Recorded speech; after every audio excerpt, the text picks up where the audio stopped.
प्रिय विद्यार्थियों, मैं doctor M.K. Sharma, associate professor in maths, government college Rajgarh Alwar, आज BSc पार्ट द्वितीय गणित के विद्यार्थियों के लिए अचर गुणांकों वाले रैखिक अवकल समीकरण का व्यापक हल किस प्रकार से निकालते हैं जब किसी अवकल समीकरण की जो स्थिति है वो f d y बराबर qx रूप की होती है। इससे पूर्व में हमने जो अध्ययन किया था उसमें अवकल समीकरण का दाहिना भाग अर्थात qx जो था वो शून्य था। अब यहाँ पर आपको qx दिया हुआ होगा, तो अवकल समीकरण का व्यापक हल निकालने के लिए सर्वप्रथम हम f dy से सहायक समीकरण d को m से प्रतिस्थापित करके ज्ञात करते हैं और पूरक फलन CF का मान निकाल लेते हैं। और जब अवकल समीकरण के अंदर qx विद्यमान होता है तो इस qx के अनेक स्वरूप हो सकते हैं।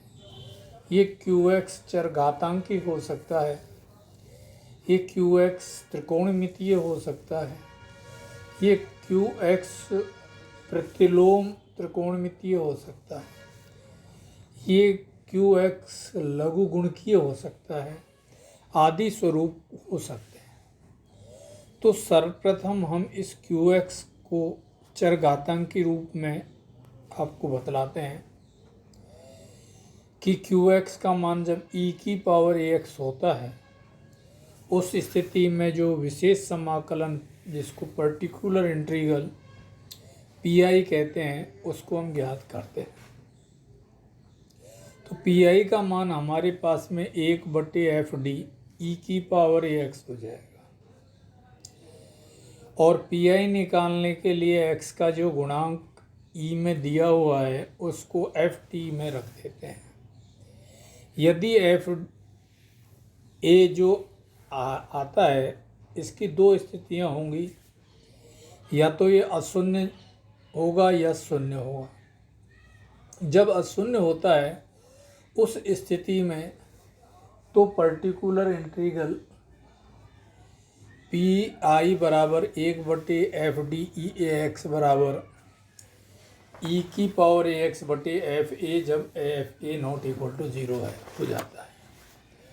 लेकिन जब FA का मान शून्य हो जाता है उस स्थिति में से हम FD में उस खंड को दूर करते हैं जिसके कारण FA शून्य हो रहा है और FA शून्य होने पर आपके पास में PI का मान 1/phi a x की पावर r/r e की power ax phi a not equal to 0 है और FA का मान 0 होता है। यहाँ FD बराबर d माइनस a की पावर r phi d और phi a not equal to 0। इसको एक अवकल समीकरण की मदद से मैं आपको बतलाने की कोशिश करता हूँ। अवकल समीकरण d की पावर 4 माइनस m की पावर 4 y बराबर हाइपरबोलिक cos mx को हल करने के लिए हमसे कहा है। सर्वप्रथम जैसा कि पूर्व में हमने अध्ययन किया है, अवकल समीकरण के बाएं भाग से सहायक समीकरण ज्ञात करते हैं। Capital M4 minus small m4 बराबर 0, अर्थात जो कैपिटल D अवकल संकारक जो दिया हुआ है उसको कैपिटल M से हम प्रतिस्थापित करके सहायक समीकरण निकाल लेते हैं और इस में गुणनखंडीय विधि से कैपिटल M के 4 मान आपके पास में minus small m comma capital M और प्लस माइनस आयोटा m निकल आते हैं। यहाँ से पूरक फलन कॉम्प्लीमेंट्री फंक्शन CF का मान जैसा स्लाइड में शो कर रखा है उसको निकाल लेते हैं। इसके बाद में हम PI का मान निकालते हैं। PI का मान जैसा अभी थोड़ी देर पहले हमने आपसे चर्चा की थी, PI बराबर, अब यहाँ पर FD का मान d की पावर 4 माइनस m की पावर 4 है, तो 1/d की पावर 4 माइनस m की पावर 4 हाइपरबोलिक कोस mx के बराबर हो जाएगा। अब विद्यार्थियों जो d की पावर 4 m की पावर 4 है इसके गुणनखंड कर लेते हैं और हाइपरबोलिक कोस mx का मान e की पावर mx प्लस e की पावर माइनस mx बटे 2 यहाँ रख लेते हैं। अब इसके दो टुकड़े कर देते हैं अपन, और टुकड़े करने के बाद में जैसा आप स्लाइड में देख रहे हो, d में x का गुणांक स्मॉल m रखते हैं और जिसमें शून्य होता है उसको यथावत रख लेते हैं और अशून्य वालों को बाहर कर लेते हैं, जैसा स्लाइड में आप देख रहे हैं। पहले वाले पद के अंदर x का गुणांक m है, इसको d माइनस m में रख देंगे, d प्लस m में भी रखेंगे और d square minus m square में रखेंगे। तो जब d माइनस m में रखेंगे तो शून्य होगा, तो इस जगह हम नहीं रखेंगे और बाकी जो दो खंड है जिनमें अशून्य रहता है उसमें रख के केवल शून्य वाले को e की पावर mx के साथ में ऑपरेटेड रख देंगे। इसी की पुनरावृत्ति हम द्वितीय पद के अंदर करते हैं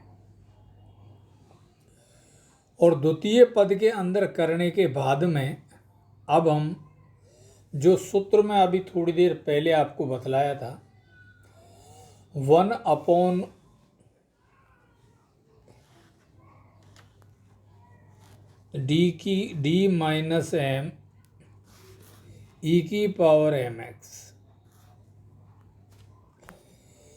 अभी जो हमने आपको सूत्र में बतलाया था उस सूत्र को यहाँ पे लगा देंगे और इसका मान हमारे पास में निकल के आ जाएगा। d माइनस m की पावर 1 है तो x की पावर 1 आ जाएगी आपके पास बटे फैक्टोरियल r, मतलब फैक्टोरियल 1 हो जाएगा। समझ में आई कुछ?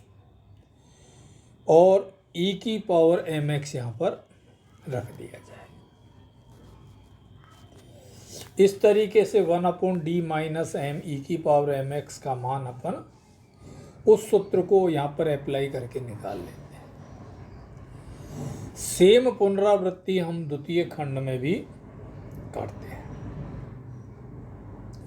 उसके बाद में थोड़ा सरलीकरण कर लेते हैं तो हमारे पास में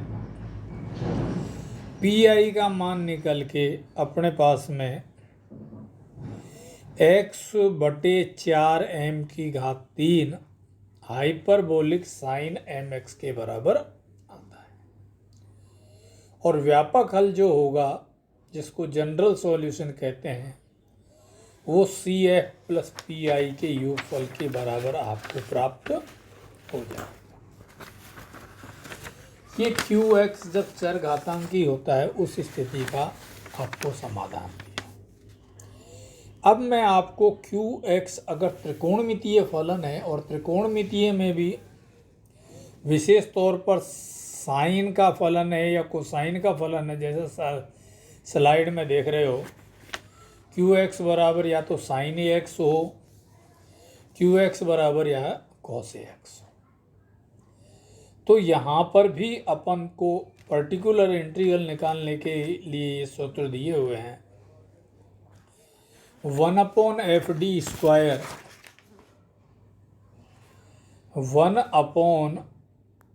1/f(d²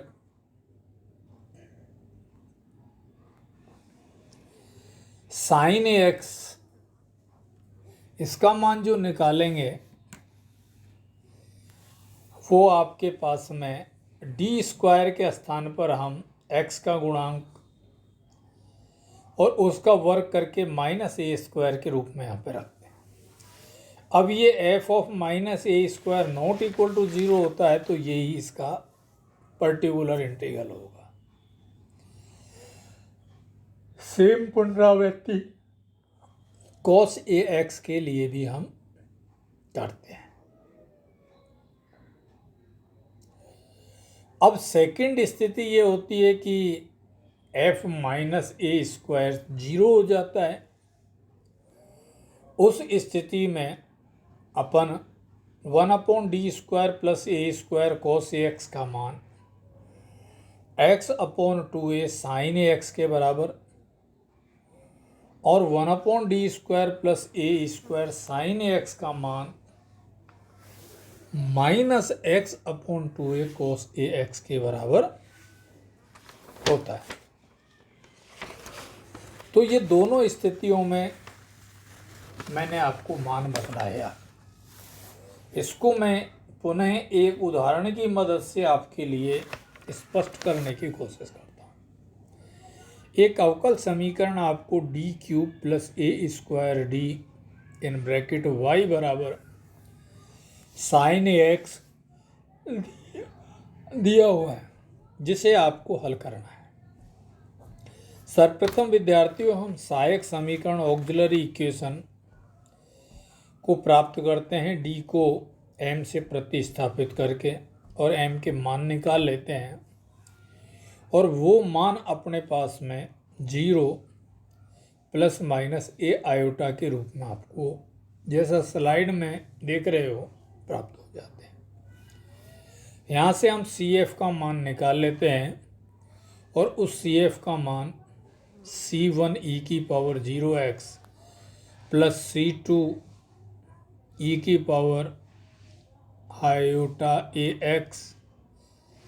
+ c3e⁻iAx के रूप में होते हैं। अब e⁻iAx इनको अपन खोल लेते हैं और CF का मान बड़े सरल रूप में यहाँ पर लिख देते हैं।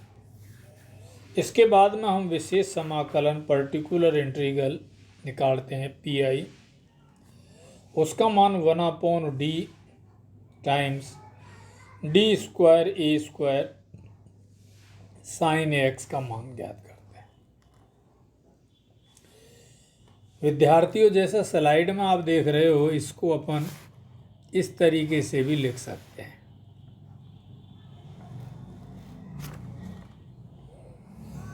अब आप देखते हो कि अंदर वाला जो ब्रैकेट के अंदर वाला जो पोर्शन है अंडरलाइन में, यहाँ पर FA का मान 0 हो जाता है।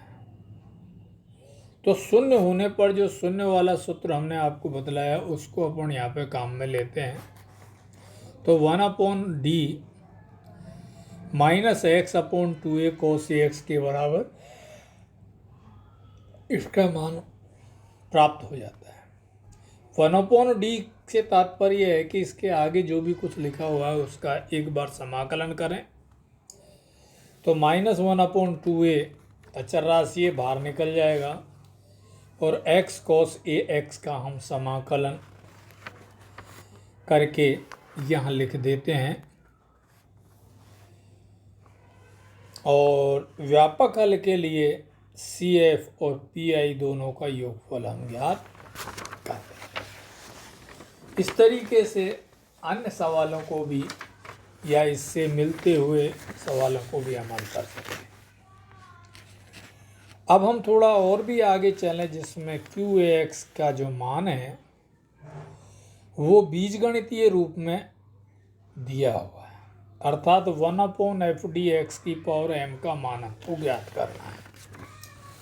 और ये जो m स्मॉल यहाँ पर दर्शा रखा है ये धन पूर्णांक है विद्यार्थी। यदि एफ डी को हम डी माइनस एल्फा लेते हैं तो पी आई बराबर 1/d माइनस एल्फा एक्स की पावर एम होगा। विद्यार्थियों, हर में से एल्फा कॉमन लेके इसको अंश में पहुंचाते हैं और इसका प्रसार कर देते हैं द्विपद गुणांक से। तो ये हम लिख सकते हैं -1/एल्फा इन ब्रैकेट 1 प्लस डी बटे एल्फा प्लस डी स्क्वायर बटे alpha square plus dot dot dot. अब यहाँ पर देखिए, इसके साथ में जो बीजगणितीय पद सामने आ रहा है वो आ रहा है एक्स की पावर एम। तो इस डी बटे एल्फा की पावर हमको एम तक चलाना पड़ेगा। यही यहाँ पर मैं तो आपको समझाने की कोशिश करता हूँ, जितनी एक्स की पावर होती है उतनी ही डी की पावर यहाँ पर होनी चाहिए, क्योंकि उससे अधिक होगी तो अवकलन अपने आप ही शून्य हो जाएगा। जैसे x की पावर 2 है और आपने d की घात 3 ली है, तो x की पावर 2 का अगर आप 3 बार अवकलन करोगे तो 0 मान आएगा। इसलिए x की पावर से अधिक d के घातों को हम छोड़ देते हैं, लेकिन जितनी x की पावर दी हुई है उतनी पावर तो d की हमको कंसीडर करनी पड़ेगी। एक उदाहरण की मदद से मैं आपको इसको स्पष्ट करने की कोशिश करता हूँ। उदाहरण कुछ इस तरीके से आपको दिया हुआ है अवकल समीकरण d की घात 3 plus 3d square plus 2d in bracket y बराबर एक्स स्क्वायर को हल कीजिए। सर्वप्रथम विद्यार्थियों, हम इसका सहायक समीकरण कैपिटल D को m से रिप्लेस करके ज्ञात करते हैं और m के 3 मान 0, -1 और -2 ज्ञात कर लेते हैं और पूरक फलन CF कॉम्प्लीमेंट्री फंक्शन को प्राप्त कर लेते हैं। इसके बाद में विशेष समाकलन ज्ञात करना होता है। उस विशेष समाकलन को 1/fd एक्स स्क्वायर के रूप में हम प्राप्त करते हैं। जैसा यहाँ पर आप देख रहे हो, जो अथवा पार्ट में हमने बदलाया है उसके अनुसार इसको हम हल करते हैं और आपके पास में पी का मान निकल के आ जाता है और व्यापक हल के लिए CF और पी का योगफल कर लेते हैं। तो ये पी के कुछ स्वरूप अचर गुणांकों वाले रेखीय अवकल समीकरण के मैंने आपको बतलाए। अन्य स्वरूप भी अपन QX के और कंसीडर करेंगे। आज का अध्ययन यही विराम देते हैं। धन्यवाद सभी के लिए।